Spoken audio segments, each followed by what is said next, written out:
Trudeau and Trump will meet for the first time in Washington Monday. The two are expected to talk Canada-U.S. relations. One person is dead after a 3-alarm fire in downtown apartment building. And get ready, snow is on the way for Toronto. An expected 10 centimeters should be here by later tonight. Humber News starts now. Hello, and welcome to Humber News. I'm Danielle Furtado coming to you from our newsroom here at Humber College North Campus. Thanks for joining us. Here's what's making news this hour. Our big story, the GTA is expected to get a big snowstorm today. We are looking at about 10 centimeters of snow. Shantae Sterling starts us off with the details. Thanks, Danielle. I'm here outside of Humber Arboretum, and there's no other way to say this, but a storm is coming. 10 centimeters to be exact is expected to land at around 1 p.m. and carry out until right before midnight. Now, we are still under a severe weather warning, and a watch storm is still in effect. That's a first look at our wintry storm coming. I'll have your update and a 3-day weather forecast later on. Back to you, Danielle. In other news, it's official. Toronto police will not be participating in this year's Pride Parade. The news follows Toronto's decision to ban police from participating. Police Chief Mark Saunders confirmed this morning that his officers will not take part in the parade. Saunders said he understands the divisions within the LGBT community, and he said the police force not being at the parade is the right decision. Also in Toronto news, a 3-fire alarm broke out on the 4th floor of a Toronto community housing apartment building last night. The blaze began just before 6 last night in the 5-story building near CABBAGETOWN. Toronto Fire used fire truck ladders to rescue people. A total of 12 people were helped out of the building. 5 were brought to waiting ambulances and to the hospital. 1 person died. Fire Chief Matthew Pegg spoke to media at the scene. Pegg says he is not familiar with the history of the building, but he said he will be taking into account when investigating the cause. Toronto Community Housing says its buildings are inspected monthly. People are being put into hotels until the building is cleared and they are allowed back in. Prime Minister Justin Trudeau has set a date to visit Washington. Trudeau said during his visit to Iqaluit Thursday that he would be frank but respectful when speaking to U.S. President Donald Trump. Trudeau's Director of Communications said that the two leaders are looking forward to discussing Canada-U.S. relations. Conservative MP Jerry Ritz said that Trudeau needs to be reserved during the meeting, while NDP MP Nathan Cullen said that the Prime Minister needs to be assertive. Trudeau and Trump will meet for the first time in Washington on Monday.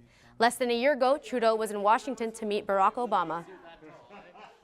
Meanwhile, Trump's executive order banning immigrants from 7 Muslim countries has been suspended. The order was signed just 2 weeks ago. This is the plan to defeat the Islamic State of Iraq and Syria. In other words, ISIS. The order was signed back on January 27th and denied entry into the U.S. from countries like Iraq, Syria, and Sudan. Trump's immigration ban was on track to last for 90 days before the U.S. federal courts ruled not to enforce the order. The Ninth Circuit Court of Appeals ruled that there is little evidence to support the ban. He responded to the ruling on Twitter, warning Americans their security is at stake. Have a good weekend. An anti-Islamophobia motion is set to be debated in Parliament next week. The motion is coming from Liberal MP Iqra Khalid in the aftermath of the Quebec mosque shooting. It focuses on the role the government plays in condemning Islamophobia and all forms of religious discrimination. Here at Humber, the Lakeshore campus hosted its 2017 Literary Review. Reporter Lindsay Newman was there and has the story.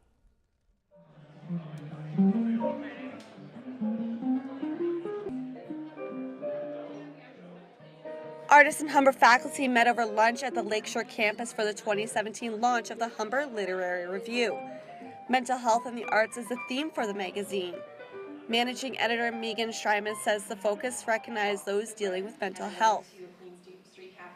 And there was this beautiful art show up, and I started looking. You know, you can't go throughout life without, knowing someone who has had experiences with mental health issues and whatnot. And I think it's really important that we start, that we continue to talk about issues like depression or whatever it might be. Artists and writers spoke in a room full of people about the new edition of the magazine.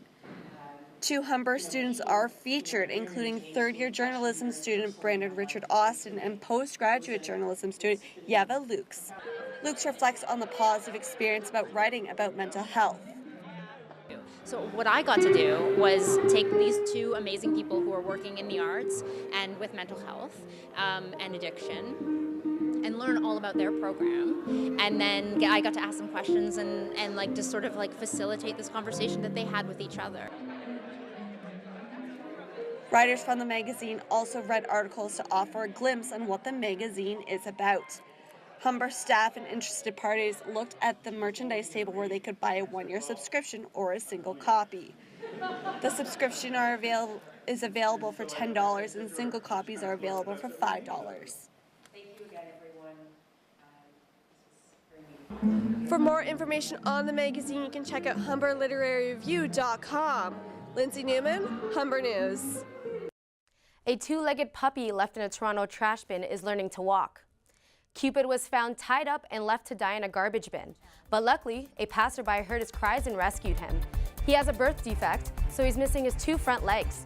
The 8-week-old puppy was fitted with prosthetics. His new skis act as training wheels to help him learn to walk.